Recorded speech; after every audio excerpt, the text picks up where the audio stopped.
Udah ya? Oke, what's up guys? Hey hey hey. Welcome back to our channel. With your boy Mimin from Sastra Jepang Unsada. Ya, ketemu lagi dengan Mimin. Kali ini kali ini ada 2 kamera guys. Jadi ada live Instagram, jadi siapapun bisa. Hai, ya. Salam kenal. Hari ini Mimin mau share tentang sesuatu, yaitu jadi sesuatu ini yang membuat Mimin belajar bahasa Jepangnya jadi apa ya? Jadi lebih bukan santai juga sih, jadi matanya lebih terbuka gitu. Jadi nggak terikat lagi sama hal-hal yang sebenarnya mengganggu proses belajar ya. Jadi hari ini mau share seperti itu. Semoga yang nonton live di Instagram juga bisa ngikutin Mimin terus sampai terakhir. Tapi ini nggak lama-lama sih, videonya nggak lama-lama. Jadi diusahakan cepat selesai ya, supaya kalian bisa aktivitas lagi. Ya. Oke, jadi hari ini Mimin mau share tentang hipotesis ya. Hipotesis yang dikemukakan oleh seorang peneliti yang berkecimpung di dunia pemerolehan bahasa atau penguasaan bahasa asing. Nama beliau adalah Steven, bukan Steven ya, kalau Stephen. Ayo lagi nggak dengar ya? Ayo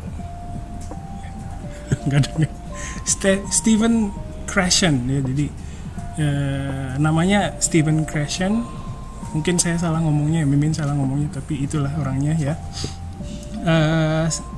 Beliau mengungkapkan 5 hipotesis mengenai pemerolehan bahasa atau penguasaan bahasa asing. Jadi waktu itu Mimin belajar tentang ini, terus jadi lebih terbuka pikirannya guys. Jadi tidak terlalu terikat sama norma-norma atau hal-hal yang umumnya menjadi masalah di waktu kita belajar bahasa asing ya. Dalam hal ini bahasa Jepang ya. Gitu. Jadi semoga bisa bermanfaat. Tapi ini bukan, ingat lagi ya, ini Mimin bukan pendapat Mimin, tapi Mimin coba share aja bahwa ada loh hasil penelitian seperti ini ya. Langsung aja. Jadi ada 5 hipotesisnya, ada 5 hipotesis. Jadi Mimin yakin setelah mendengarkan cerita ini, mendengarkan 5 hipotesis ini, bisa lebih ringan ya, lebih ringan secara mental dalam belajar bahasa asing, dalam belajar apapun sih sebenarnya. Oke, jadi pertama adalah namanya itu natural order hypothesis. Jadi katanya itu si Stephen Krashen ini menyebutkan bahwa setiap penguasaan bahasa asing itu punya tahapnya tersendiri, punya tahap yang tertentu. Jadi udah kayaknya udah alami jalannya begitu, dan basically selalu begitu gitu. Misalnya ya kayak kayaknya waktu dulu misalnya kita belajar waktu kecil itu kan biasanya kalau anak kecil itu yang pertama kali diingat itu kan biasanya kata-kata yang lebih banyak ke kata benda ya, misalnya mama, papa, mamam gitu kan. Terus pelafalannya juga terbatas kan, mama gitu. Ini karena hal tersebut terkait sama pertumbuhan fisik juga sih bayi ya misalnya. Jadi nggak bisa ngomong yang pelafalan yang kompleks. Misal mama, baba nggak ada sih. Ya, oke. Sebentar. Kayaknya ada masalah di koneksinya. Sebentar guys. Oke. Iya. Kembali lagi. Sebentar. Oke. Ya tadi sorry keputus yang live ya. Kalau ini enggak. Kalau yang live itu tadi keputus. Sorry, ada. Mohon maaf buat pemirsa. Tadi sampai di yang baru pertama ya, jadi hipotesis. Jadi kali ini Mimin mau cerita tentang 5 hipotesis yang diungkapkan oleh satu peneliti namanya Stephen Krashen mengenai pemerolehan bahasa, bagaimana kita menguasai bahasa asing ya.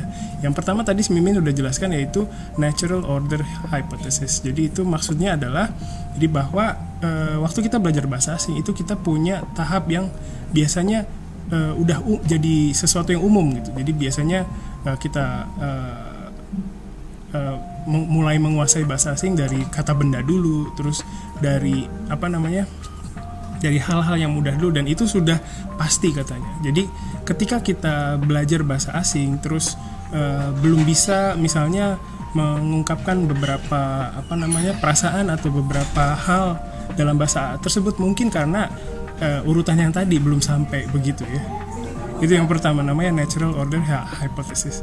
Terus yang selanjutnya adalah namanya acquisition learning hypothesis. Ya, jadi bahasa Indonesianya hipotesis mengenai pembelajaran dan penguasaan bahasa asing gitu ya. Nah, yang mau disampaikan di sini adalah, jadi definisinya adalah Stephen Krashen ini bilang dengan hipotesis ini bahwa proses belajar dan proses menguasai bahasa itu merupakan proses yang berbeda. Jadi nggak bisa, bukan sesuatu yang sama gitu, bukan. Jadi tapi proses belajar dan proses menguasai bahasa asing tersebut merupakan hal yang berbeda. Memang kadang ini jadi hubungan seperti hubungan sebab akibat, karena input yang didapat di proses belajar itu digunakan waktu kita menguasai bahasa asing. Tapi ini berbeda. Ini yang perlu ditekankan oleh Stephen Krashen, bukan Mimin ya. Jadi ini yang perlu diketahui, bahwa ini Stephen Krashen ini berusaha bilang bahwa kalaupun kita belajar itu belum tentu bisa menguasai bahasa asing itu gitu. Jadi gimana pun kita belajar bisa, semua belajar itu bisa. Kita bisa belajar pakai buku Minnan Nihongo, pakai JLPT, bla bla bla. Terus kita bisa ikut tes dan lulus itu. Tapi bukan berarti kita menguasai bahasa itu. Walaupun nilainya seberapa tingginya nilai tes kita, tapi kita belum tentu bisa menguasai bahasa asing itu. Karena proses ini bukan proses yang sama. Gitu. Krashen berusaha bilang begitu. Ya. Jadi kalau kalian merasa sekarang ya udah 4 tahun belajar sensei tapi nggak bisa apa-apa, nah itu mungkin karena kita belum menyadari bahwa kalau kita belajar walaupun sudah belajar itu belum tentu bisa menguasai, nggak menyadari hal ini gitu. Jadi Mimin berharap dengan sharing ini ya bisa meningkatkan kesadaran kita terhadap dua proses tadi. Ini proses yang berbeda gitu. Kalau mau belajar bisa lihat buku, lihat apa, terus kita bisa mengetahui peraturan berbahasa gitu ya. Tapi untuk menguasai, ini belajar tadi ya, ini menguasai. Untuk menguasai bahasa itu perlu latihan tersendiri. Kita perlu langsung menggunakan itu, perlu langsung lihat konteks-konteks yang ada di seputar kita pada saat melakukan komunikasi dengan bahasa asing itu. Jadi dengan itu kita bisa menguasai gitu. Jadi kalau nggak ada proses mengeluarkan output, itu susah untuk menguasai, karena kita tidak bisa menguji apakah output kita benar atau enggak gitu. Nggak bisa dapat feedback dari lawan bicara kita gitu. Jadi ini yang perlu ditekankan, bukan oleh Mimin tapi oleh Stephen Krashen, bahwa proses belajar dan proses menguasai bahasa itu berbeda. Tapi kadang kita salah paham. Orang itu suka salah paham. Mimin juga suka salah paham. Badannya udah gendut tapi beli kemejanya slim fit.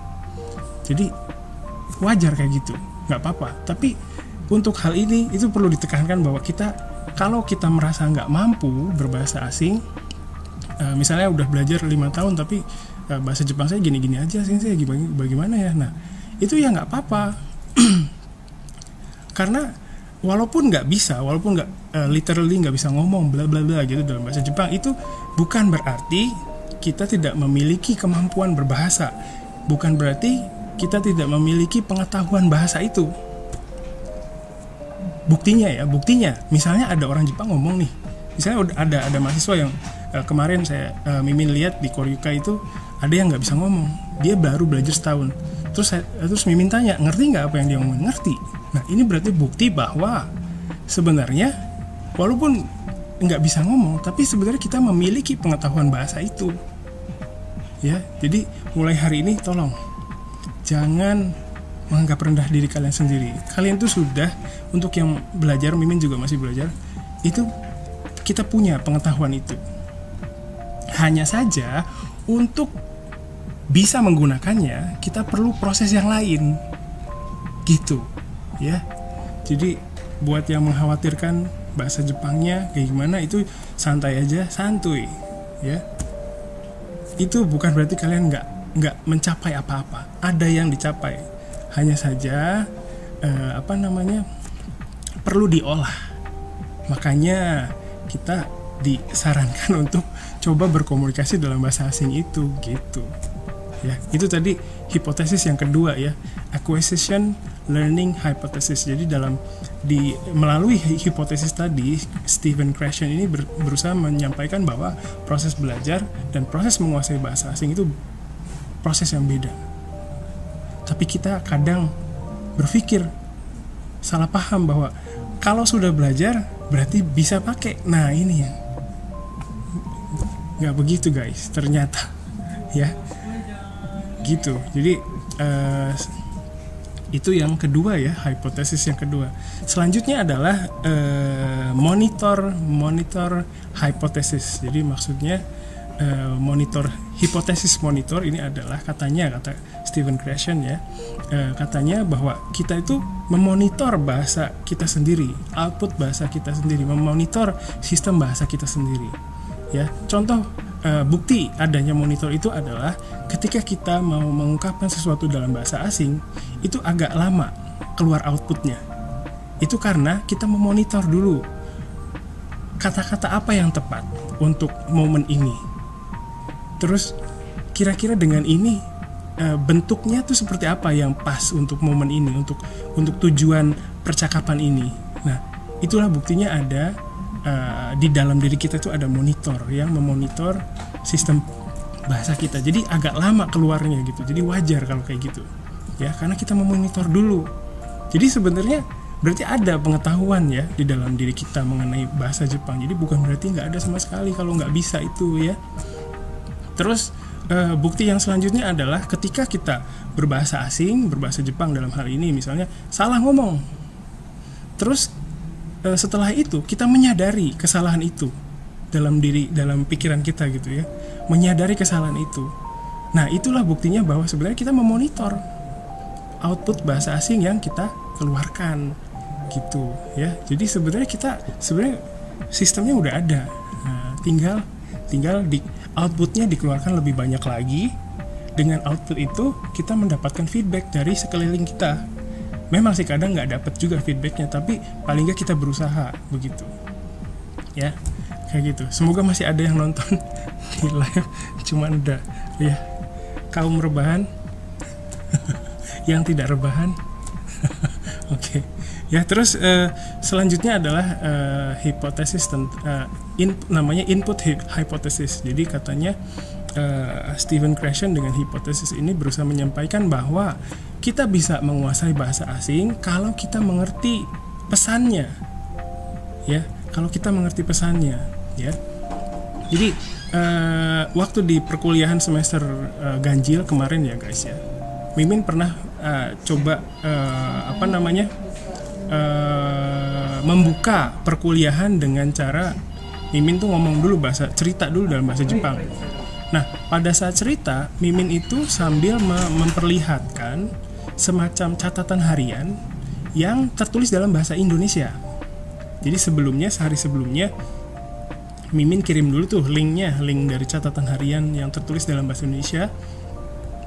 Isinya itu tentang kehidupan sehari-hari Mimin. Jadi kirim dulu, suruh mahasiswanya minta tolong baca, terus pada saat perkuliahan tuh Mimin menceritakan hal yang sama yang tertulis di catatan itu dengan bahasa Jepang. Jadi sebenarnya yang dengar itu udah ngerti gitu. Nah, dengan ini Mimin berharap itu dengan input yang bisa dimengerti, pesan yang bisa dimengerti, itu mahasiswa yang mendengar itu bisa sedikit menyerap bahasa Jepang yang dibicarakan oleh Mimin gitu ya. Jadi itu tentang input hypothesis. Jadi katanya kata Stephen Krashen, pembelajar bahasa asing itu bisa belajar kalau dia mendapatkan input yang bisa dimengerti, pesan yang bisa dimengerti. Bahasa kerennya adalah comprehensible input katanya gitu. Ya. Sebenarnya video tentang Stephen Krashen ini itu banyak banget di YouTube. Jadi Mimin juga lihat di YouTube, terus coba niru dalam bahasa Indonesia, siapa tahu ada yang nonton gitu ya. Jadi kalian bisa ketik di YouTube Stephen Krashen gitu, itu pasti muncul semua. Dan Mimin juga suka dengerin dan bahasa Inggris, dia menjelaskan dalam bahasa Inggris yang mudah dimengerti gitu ya. Terus yang terakhir nih guys, adalah namanya affective filter hypothesis ya. Jadi filter afeksi bahasa Indonesianya. Nah, filter ini katanya kata Stephen Krashen ya, bukan kata Mimin. Jadi adalah sebuah filter yang muncul, yang ada di dalam diri kita, yang ketika kita misalnya mau berbahasa asing gitu, kan kita pasti mengalami gugup, mengalami grogi gitu ya. Nah, pada saat seperti itu si affective filter itu katanya muncul guys. Jadi akan menghalangi input yang masuk gitu. Jadi ketika kita mengalami kegugupan gitu, grogi, banyak anxiety-nya muncul banyak gitu ya, aduh gimana nih nggak bisa ngomong, aduh gimana nih koryukai gitu ya. Nah, pada saat itu level anxiety-nya naik dan ikut juga menaikkan filter ini, si affective filter tadi, yang katanya akan memblok input bahasa yang masuk gitu. Kayak gitu katanya. Jadi semakin kalian banyak kekhawatiran, itu kemungkinan kalian bisa belajar dari momen itu jadi minim gitu ya, gitu. Jadi tapi ya gimana ya, ngomong misalnya baru belajar bahasa Jepang nih, terus ngomong sama orang Jepangnya, kan itu pasti nggak mungkin nggak gugup gitu.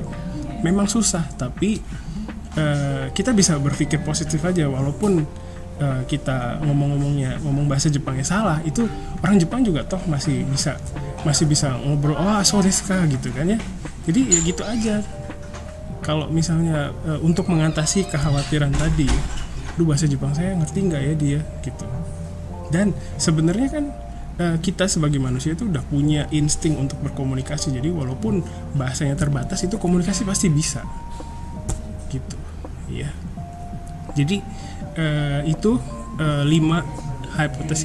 hipotesis yang dikemukakan oleh seorang peneliti namanya Stephen Krashen, yang beliau itu bidang ilmunya di penguasaan bahasa asing. Jadi Mimin berharap dengan sharing ini bisa membuka sedikit ya ruang di hati, supaya kalian bisa belajar bahasa Jepang lebih santuy gitu ya.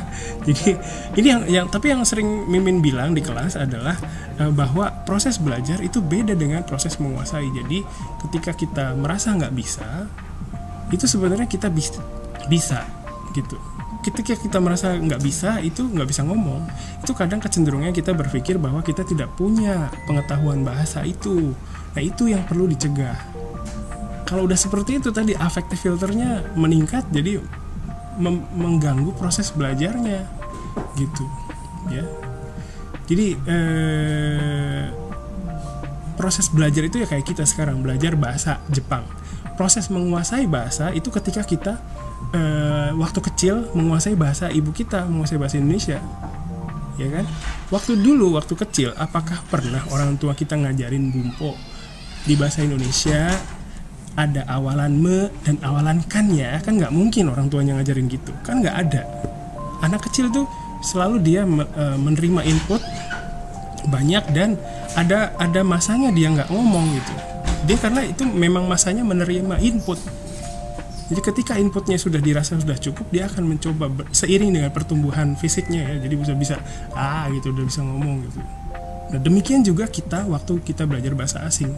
Jadi ada juga pendapat yang mengemukakan bahwa proses penguasaan bahasa pertama, bahasa ibu, itu sama dengan ketika kita menguasai bahasa asing.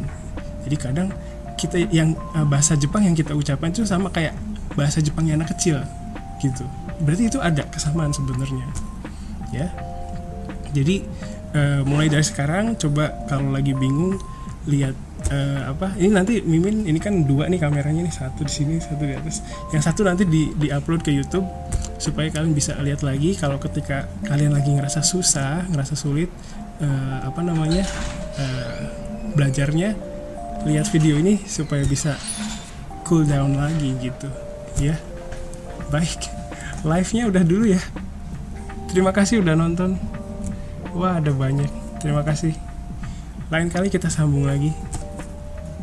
Bye bye. Terima kasih. Dewa. Arigatou gozaimasu. Hey.